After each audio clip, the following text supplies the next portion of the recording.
Hello Leo, Sun Moon Rising, Venus Signs, kamusta kayo? Sana po'y nasa mabuti kayong kalagayan. Welcome back po sa Star Tarot at kung bago kayo rito, welcome din po kayo. Please subscribe, like, share my videos and leave me a comment kung naka-resonate kayo. So, Leo, first card ninyo, Into Your Arms. Ayan. So, kung ito ay sa relationship, lalo-lalo na kung kayo ay single pa, maaari ng iba sa inyo dito is entering a love and romantic relationship. Pwede rin na ang iba sa inyo sa ngayon, maaaring pagbabalik ito sa pamilya, pag-uwi, no? Maaaring kayo ay kunyari, nanggaling kayo sa abroad, no? Or sa ibang parte ng Pilipinas, nalayo kayo sa pamilya ninyo for quite some time, for whatever reason. So ngayon, pwedeng babalik ka na, uuwi ka na, no? Maaaring for good, no? Kunyari, nagtrabaho ka abroad, nakapag-ipon ka na sa ngayon, kaya maaaring babalik ka na, no? Sa ngayon, uuwi ka na, no? Pwedeng ganun ang ganap dito. So there is a reunion, no? Meron kayong reunion with your loved ones, no? So what else? We have the consolations of isolation. Ayan. So kapag kasi kumbaga parang in-isolate mo din yung sarili mo, dinetouch mo yung sarili mo from the busyness of, 'di ba, the world. Kumbaga, yung bang nag-ano ka muna, nag-me time ka, nag-solitude ka, you know, ang daming madidiscover mo about yourself. You're going to discover a lot of different things about you. May mga karakter, mayroong mga pag-uugali na maaring ngayon mo lang din malalaman. Meron kang, kunyari, yung strength mo, 'di ba? Mga strengths mo. Maaring sa pagmumuni-muni mo, sa pag-spend time mo by yourself, doon mo lang yun malalaman.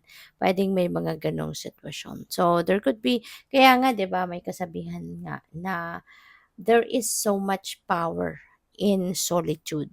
Kasi diyan mo sa pag-iisa mo, sa pag-spend time mo by yourself, diyan mo mas nakikilala ang sarili mo.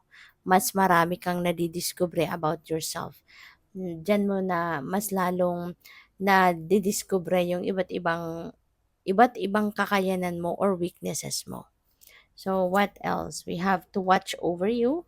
So, napakaganda nito kasi this signifies na someone is watching over you. O pwedeng yung mga loved ones mo to in spirit, mga mahal mo sa buhay na nag-passed on na on the other side. Maaaring they are always watching you. They're always protecting you and guarding you. Pwede rin ito, no, na this is your guardian angels. Nagpaparamdam sa'yo na nandito kami, lagi kaming nagbabantay sa'yo, lagi ka naming ginagwardyahan, diba? So, tignan natin kung ano pa ang ganap. Kaya wala kayong dapat na ikatakot, no? Kasi you're protected, you're guided and guarded. So, maraming salamat for subscribing. And if you haven't subscribed yet, subscribe na kayo.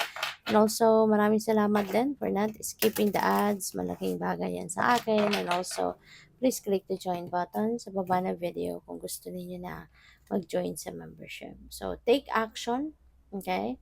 Panahon na din ito na mag-take action ka towards whatever it is na siguro you want to manifest in your life, kung ano man yung mga gusto mong ma-achieve sa buhay, no? Maaaring yung mga opportunities is there already, no? Opportunities are there around you, kaya take advantage of that, no? Gawan mo na ng action, gawan mo na ng paraan, 'di ba?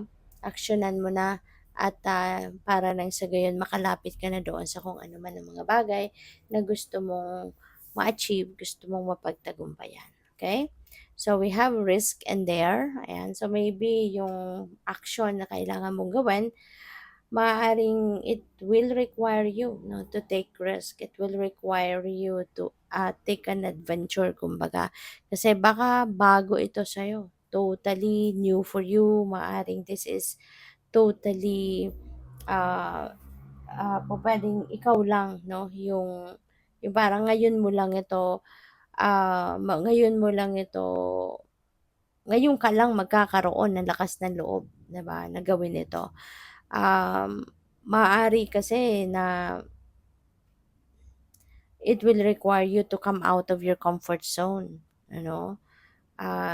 Sa buong buhay mo siguro ngayon ka lang magiging matapang na sumubok ng mga ganitong klaseng bagay, ganitong klaseng opportunity, 'no?